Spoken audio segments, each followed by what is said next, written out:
Estamos desarrollando la serie El fruto del Espíritu basada en Gálatas 5:22, que dice: mas el fruto del Espíritu es amor, gozo, paz, paciencia, benignidad, bondad. Todas estas son cualidades que encontramos en la vida del Señor Jesucristo. En la lista de Gálatas 5:22, la siguiente cualidad es fe, o como algunas versiones traducen correctamente, fidelidad. No es solamente lo que creemos, sino cómo vivimos y qué es lo que hacemos como resultado de aquello que creemos. Durante toda mi vida yo soñaba con ir al Parque Nacional de Yellowstone, y hace algunos años atrás pude realizar ese sueño. ¿Saben lo que yo quería ver más que ninguna otra cosa en ese parque?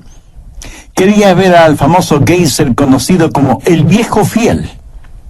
Durante mi niñez y juventud había escuchado de él y quería ver ese majestuoso geyser, no solo en las postales, sino personalmente. Y desde la ventana de nuestro cuarto en el rústico alojamiento en el cual nos quedamos en el parque, podíamos verlo. En ese parque hay muchos otros geyseres, y algunos de ellos tal vez sean más espectaculares que el Viejo Fiel, pero ninguno se le compara. ¿Por qué? Porque cada 65 minutos exactamente erupciona.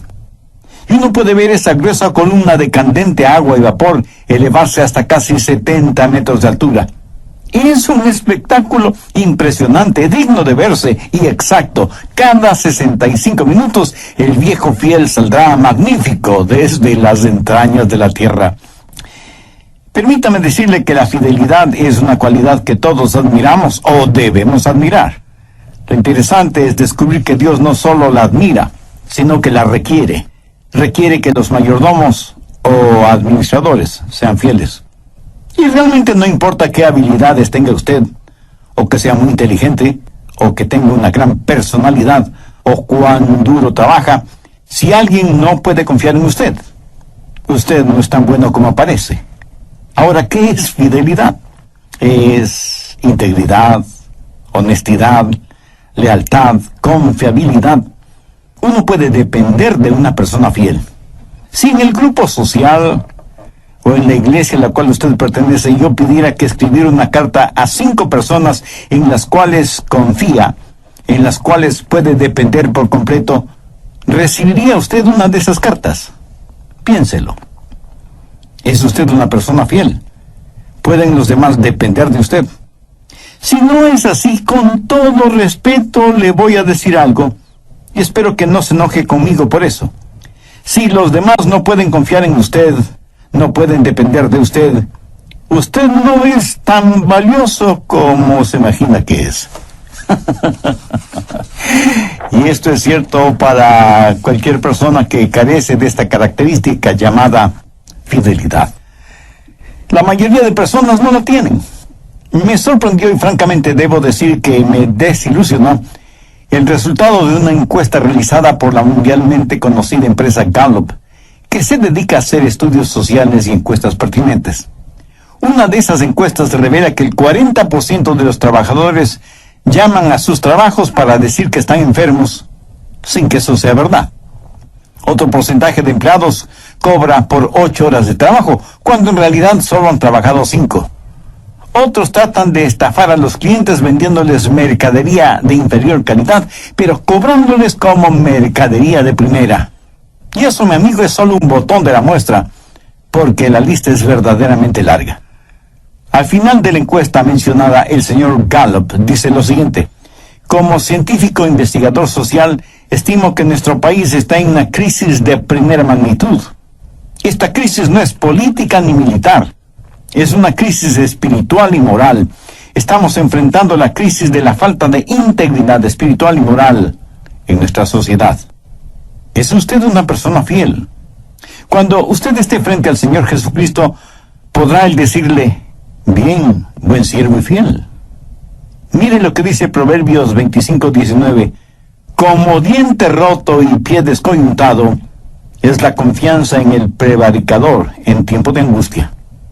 Ahora quiero que piense conmigo en las marcas, la motivación y los métodos de la fidelidad. Primero, las marcas de la fidelidad. ¿Dónde y cómo debemos ser fieles?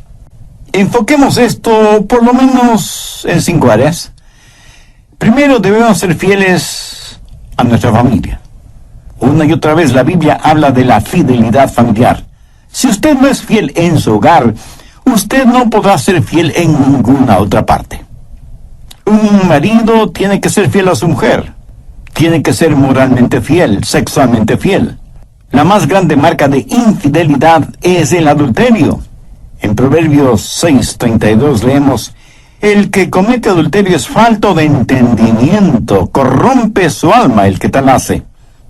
Yo oro y anhelo que usted sea espiritual y moralmente fiel con su cónyuge. Pero escúcheme atentamente. Usted no tiene que ser físicamente infiel para que sea infiel a su cónyuge.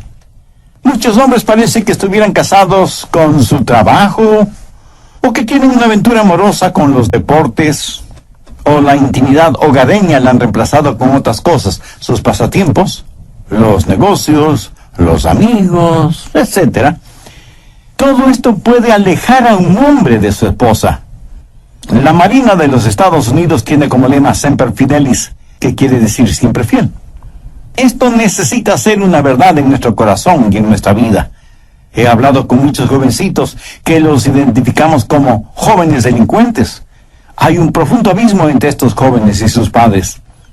Al hablar con ellos, uno descubre que tienen una tremenda hostilidad hacia sus padres. Hostilidad que está enraizada en el resentimiento.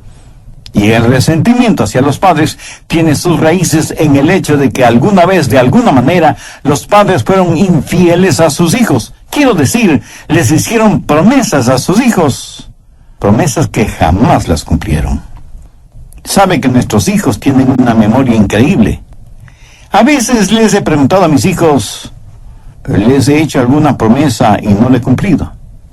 Ahora a mis nietos les pregunto, como abuelo, les he prometido algo y no lo he cumplido. Y una de mis nietas respondió, sí, abuelito, pero sabemos que no fue tu culpa.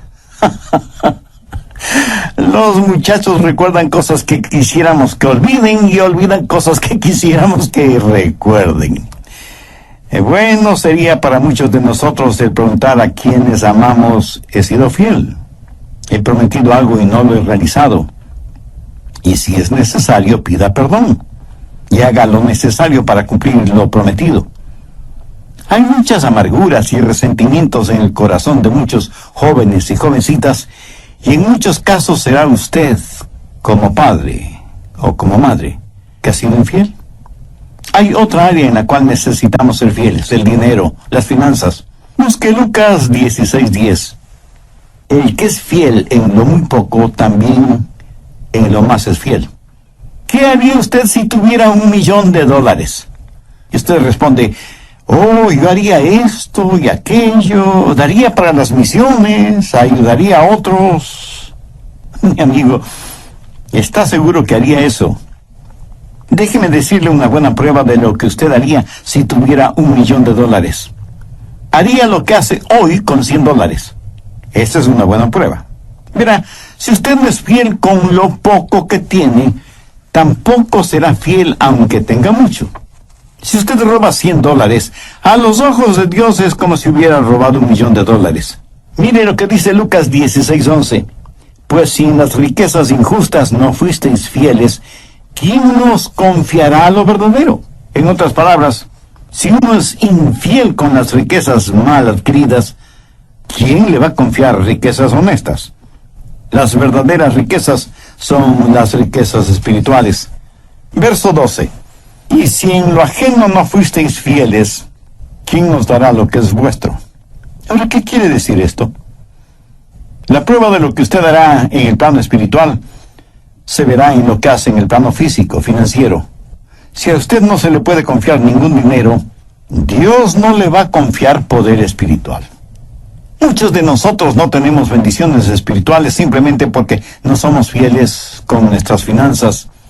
Y porque somos infieles en esta área, Dios no nos bendice espiritualmente. Pero parece que nosotros entendemos las cosas al revés. Muchos piensan, si pudiera ser una persona más espiritual, más buena, si orara más, si leyera más la Biblia y tendría más confianza en Dios, tendría prosperidad financiera. Eso lo escuchamos frecuentemente en la televisión. Pseudo predicadores nos bombardean con aquello de haga las paces con Dios y Él le bendecirá materialmente. Pero este pasaje de las Escrituras enseña lo opuesto. Si usted hace lo bueno con lo que tiene, Dios le bendecirá espiritualmente. Y no tiene que ser mucho. Acepte lo que Dios ha puesto en sus manos, lo que Dios le ha confiado, y será bendecido por Él. Recuerde que lo poco es mucho con la presencia de Dios, y lo mucho es nada sin la presencia de Dios. Creo que la razón por la cual muchos cristianos no reciben contestación a sus oraciones, o por qué no entienden más de la palabra de Dios, o por qué el testimonio de sus vidas es tan pobre, es porque no son fieles en lo poco. Por ejemplo, en 1 Corintios 16:2 leemos: cada primer día de la semana, cada uno de vosotros ponga aparte algo según haya sido prosperado, para que cuando yo llegue no se recojan entonces ofrendas. ¿A quién se dirigió el apóstol Pablo? A cada uno de los creyentes en la iglesia de Corinto. ¿Cuándo debían hacerlo? El primer día de la semana. ¿Y qué es lo que debían hacer? Traer sus diezmos y ofrendas. ¿Cuál era el plan? Dar por convicción, no por emoción. Usted ya sabe lo que va a dar. Es más, ya ha separado lo que va a dar de acuerdo a como Dios le ha bendecido. Y esto lo hace regularmente, no de vez en cuando. Da con fidelidad. Si Dios le ha dado mucho, usted lo mismo hará. Si Dios le ha dado poco, su ofrenda será pequeña. Pero aquí lo que se resalta no es lo mucho o lo poco que damos, sino la fidelidad con que damos. Yo estoy convencido que a cualquier persona o iglesia que es fiel en lo material, Dios le bendecirá con increíble poder espiritual. Veremos a personas venir a Jesús. Veremos a almas que se salvan. Mi amigo, el dinero no es lo importante. El dinero solo es la prueba. Si Dios no le puede confiar dinero, Él no podrá confiarle ninguna otra cosa. Necesitamos ser fieles con nuestra familia, con nuestras finanzas y con nuestros amigos. Proverbios 17:7 dice: en todo tiempo ama el amigo, y es como un hermano en tiempo de angustia. Hace algún tiempo un periódico inglés convocó a un concurso entre sus lectores para encontrar la mejor definición de amigo. Permítame leer algunas respuestas que recibieron una mención honorable. Amigo es alguien que multiplica tus alegrías y divide tus penas. Un amigo es alguien que entiende tu silencio. Excelente. Pero la colaboración que se llevó el primer premio es la siguiente. Un amigo es alguien que viene cuando todo el mundo se ha ido. ¿Qué le parece? ¿Tiene usted un amigo así? Sin que importe lo que usted haya hecho. Alguien hizo una paráfrasis de 1 Corintios 13 de la siguiente manera: la amistad es muy lenta para perder la paciencia. Siempre busca la manera de ser constructiva. No es posesiva, ni está ansiosa de impresionar a los otros, ni atesora ideas superficiales acerca de su propia importancia. La amistad tiene buenas costumbres y no persigue ventajas egoístas a expensas de los demás. Por el contrario, se goza cuando la verdad prevalece. No conoce límites a su paciencia, ni término a su confianza, ni fracaso a su esperanza. Y esto dura para siempre. La verdadera amistad permanece cuando todo lo demás haya fallado. ¿Tiene usted un amigo así? ¿Es usted un amigo así? Necesitamos ser fieles con nuestras amistades. Necesitamos ser fieles en nuestra asistencia a la iglesia. En Romanos 12:5 leemos: todos somos miembros los unos de los otros. Cuando la iglesia se reúne y usted no está ahí siendo miembro, entonces, para el cuerpo, usted está ausente. Independientemente de lo que usted como miembro representa, si usted no está, el cuerpo está incompleto. En el cuerpo humano, sea que le falte un pedacito de dedo o todo el brazo, su cuerpo está incompleto. ¿Por qué debería ser diferente en el cuerpo espiritual? Hebreos 10:25 dice: no dejando de reuniros como algunos tienen por costumbre, A veces oigo a alguien decir, yo no tengo que ir a una iglesia para ser un creyente. Bueno, técnicamente es cierto, pero permítame decir algo al respecto. Yo dudaría del cristianismo de una persona que voluntaria y deliberadamente deja de reunirse en la iglesia con sus hermanos y hermanas en la fe. Por eso es casi una orden el que no debemos dejar de reunirnos. Y otros dicen, a mí me es suficiente el escuchar un mensaje en la radio, o ver algún predicador en la televisión, o leer un buen libro cristiano. Bueno, pudiera ser que eso sea verdad, pero no está tomando en cuenta un punto muy importante. Usted no va a la iglesia únicamente por lo que pueda recibir. Usted va a la iglesia por lo que pueda dar. Y aquí no estoy pensando en términos financieros ni económicos, sino exclusivamente espirituales. Veamos Hebreos 10:25 en su totalidad. No dejando de reuniros como algunos tienen por costumbre, sino exhortándoos. Y tanto más cuando veis que aquel día se acerca. Yo no tengo que hacer énfasis ni explicar que estamos viviendo en días peligrosos y engañadores. Por eso nos debemos los unos a los otros una fidelidad bien entendida, aunque no le expliquemos con palabras. ¿Han notado cuán fieles podemos ser en cosas pasajeras, superficiales, que no dejan ningún beneficio de inventario? A veces somos más fieles seguidores de nuestros equipos deportivos favoritos que lo que somos a la iglesia que pertenecemos. En el libro de récords de Guinness está el nombre de un hombre que fielmente ha asistido a todos los campeonatos mundiales de fútbol, soccer, en cualquier país en que se haya celebrado. Pero cuando la esposa e hijos piden ir de vacaciones a la playa, o a la montaña, o a la selva, surgen 1000 problemas y dificultades. Algunos ciertos, otros inventados. ¿Cuál es su disculpa para su falta de fidelidad hacia Dios?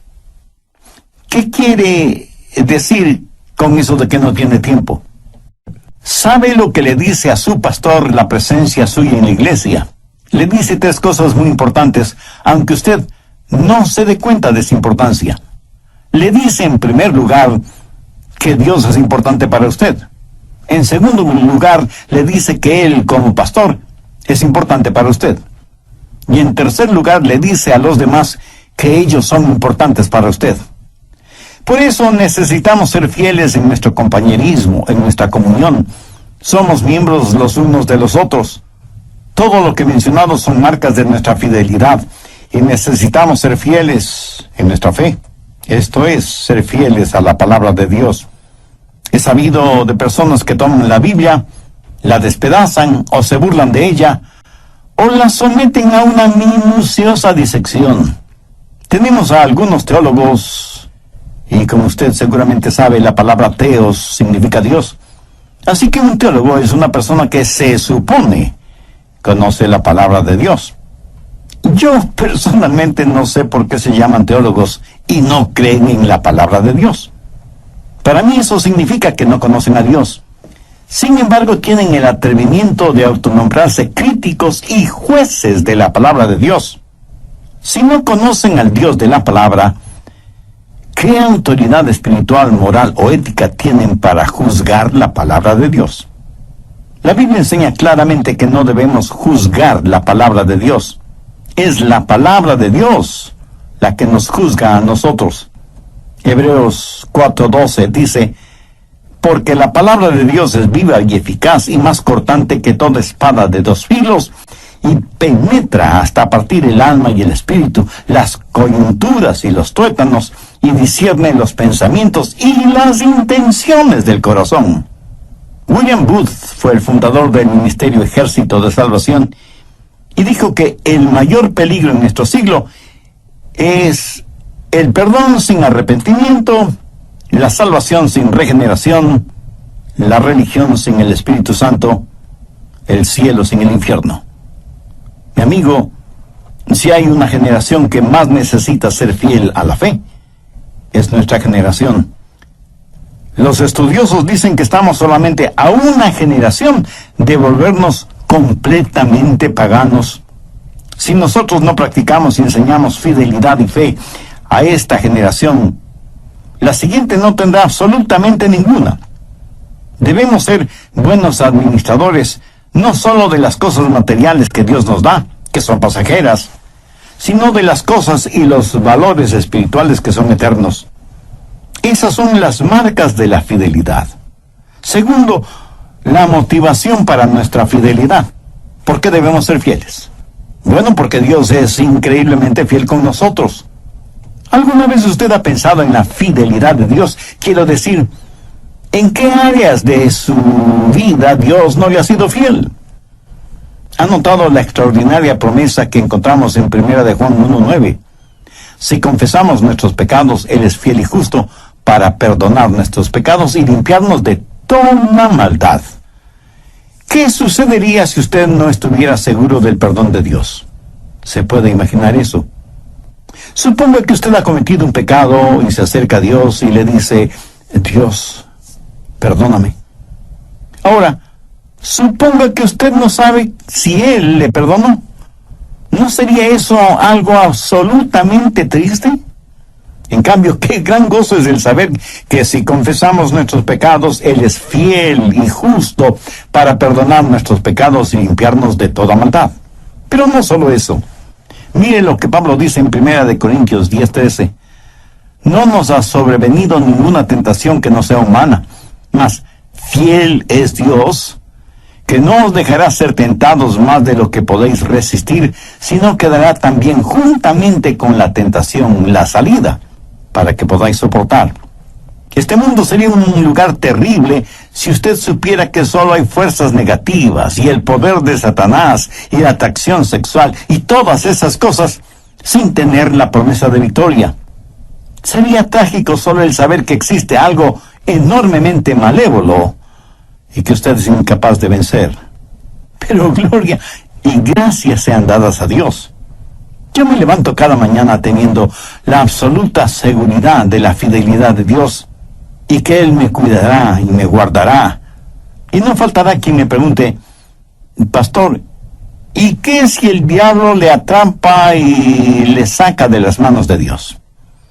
Permítame responder esa pregunta con las palabras de Pablo en 1 de Tesalonicenses 5, los versos 23 y 24.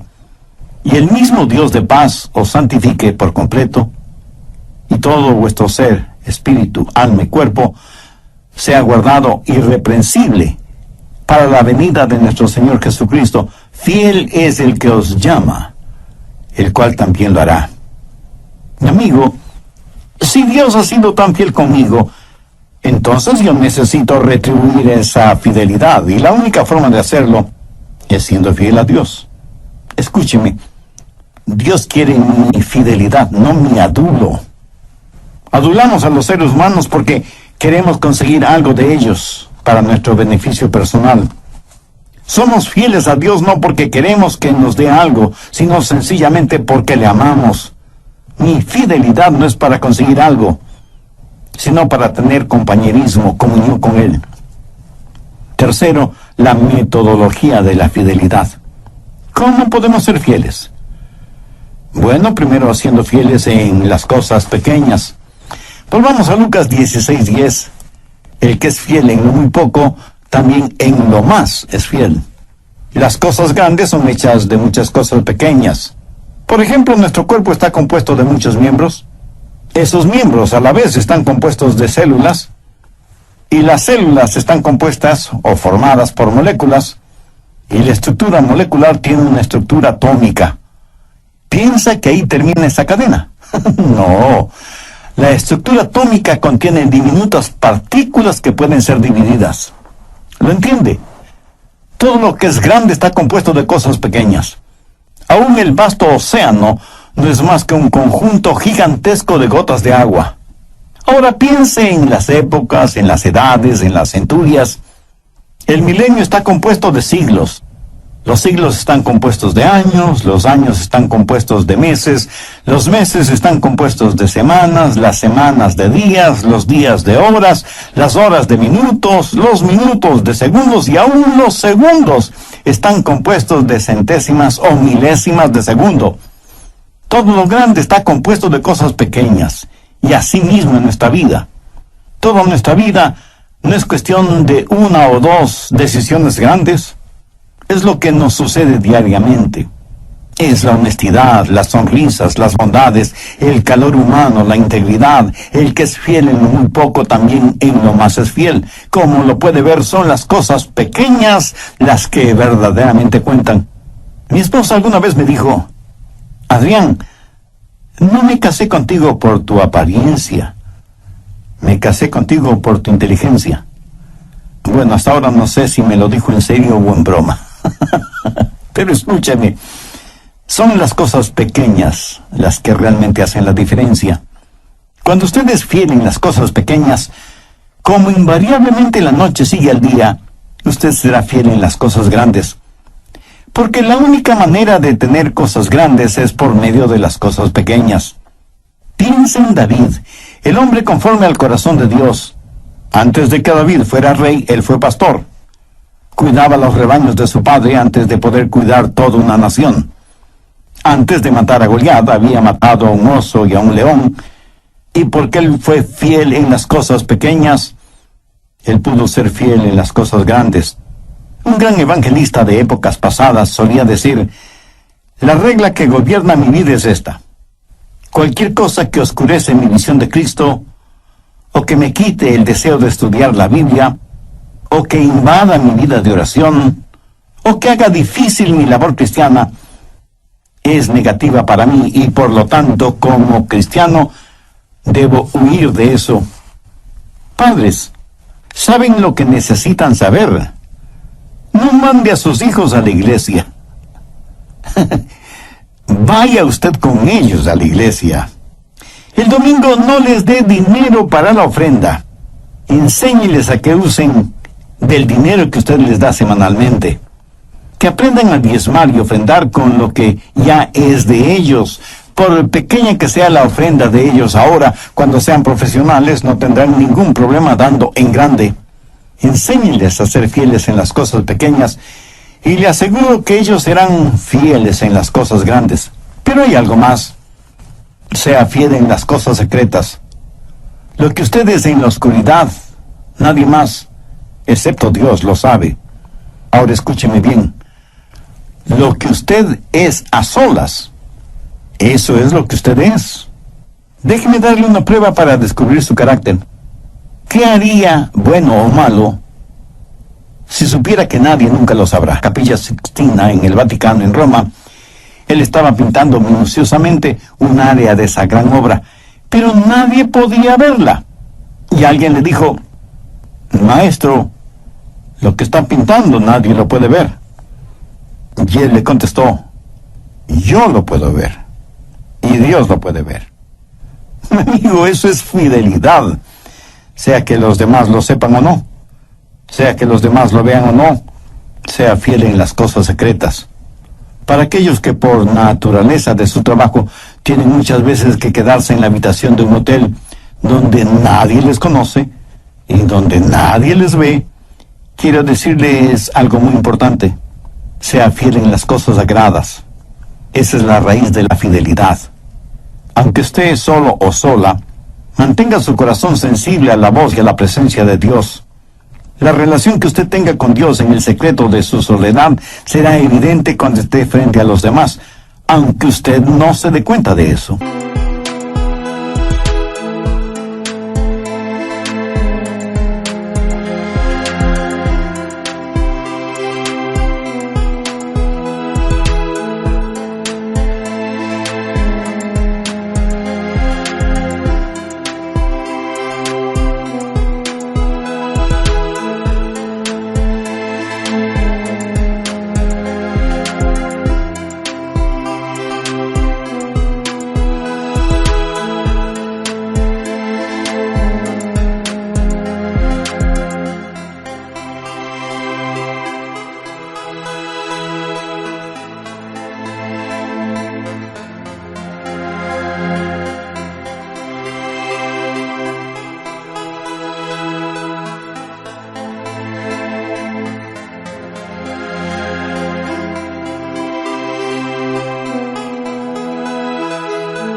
En 2 Timoteo 4, los versos del 6 al 8, tenemos el extraordinario consejo que Pablo le dio a su hijo espiritual, el joven Timoteo. Y le dice: porque yo ya estoy para ser sacrificado, y el tiempo de mi partida está cercano.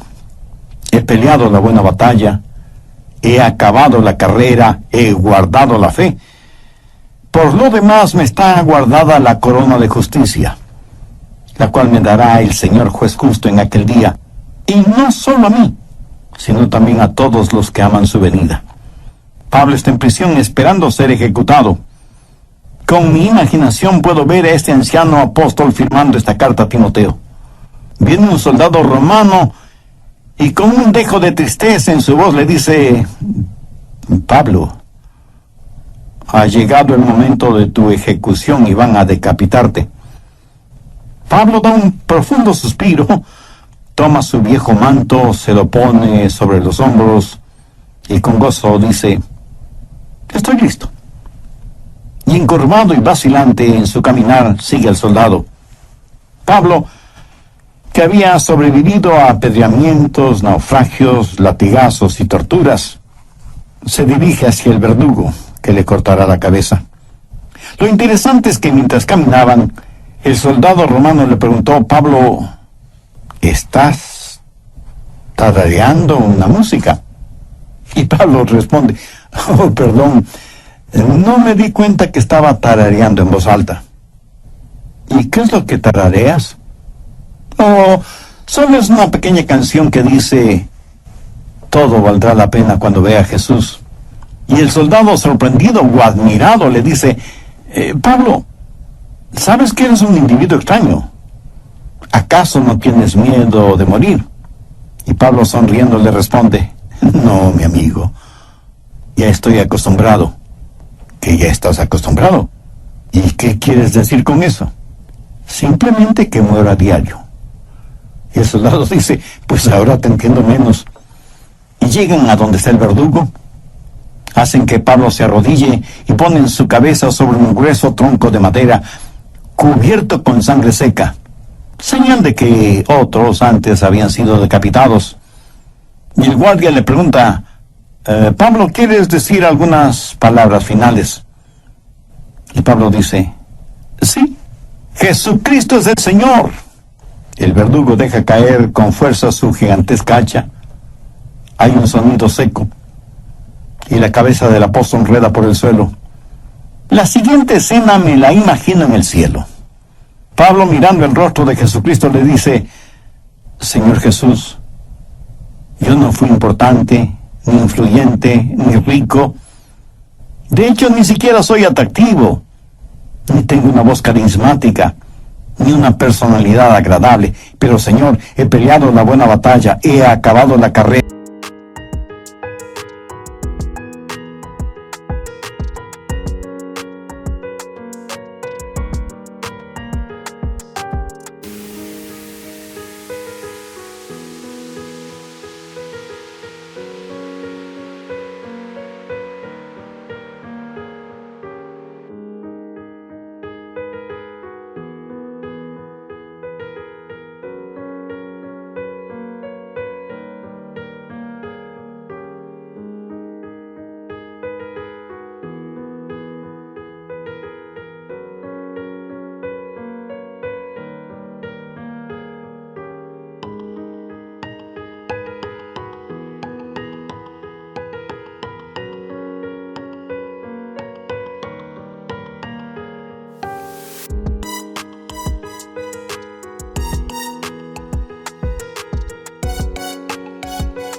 He guardado la fe. Me es casi imposible el imaginarme lo que Jesús le habrá dicho al apóstol, pero de algo sí estoy absolutamente seguro. Le habrá dicho: bien, buen siervo y fiel, sobre poco has sido fiel, sobre mucho te pondré, entra en el gozo de tu Señor. ¿Sabe por qué Pablo fue un cristiano extraordinario? Porque fue fiel en su fe, y su fidelidad le costó la vida. ¿Sabe lo que quiero para mi propia vida? Quiero terminar mi carrera. Quiero terminar mi carrera con gozo. ¿Y saben lo que yo quisiera para cada uno de mis amigos que me escuchan por intermedio de este programa? Quiero que terminen bien, quiero que sean fieles, quiero que su fidelidad se manifieste aun cuando esté solo o sola. Quiero decir, cuando nadie más que Dios le esté observando. Deseo que la fe como fruto del Espíritu florezca no solo para embellecer su vida, sino para que sea de inspiración y bendición en la vida de los demás. Y la única forma de tener el fruto del Espíritu es por medio de una relación personal con Dios, a través del Señor Jesucristo. Si usted aún no es salvo, pero quiere serlo, le invito a orar conmigo una corta oración. Mi oración será solo para guiarle. Usted ore con sus propias palabras, pero ore con fe, con sinceridad, con toda su confianza en el Señor Jesucristo. Y dígale: querido Dios, reconociendo que soy pecador y que espiritualmente estoy perdido, aunque sea una persona religiosa, vengo con mi esperanza puesta en tu gracia y misericordia, no por ningún mérito que yo tenga, sino en los méritos de tu Hijo, el Señor Jesús. Señor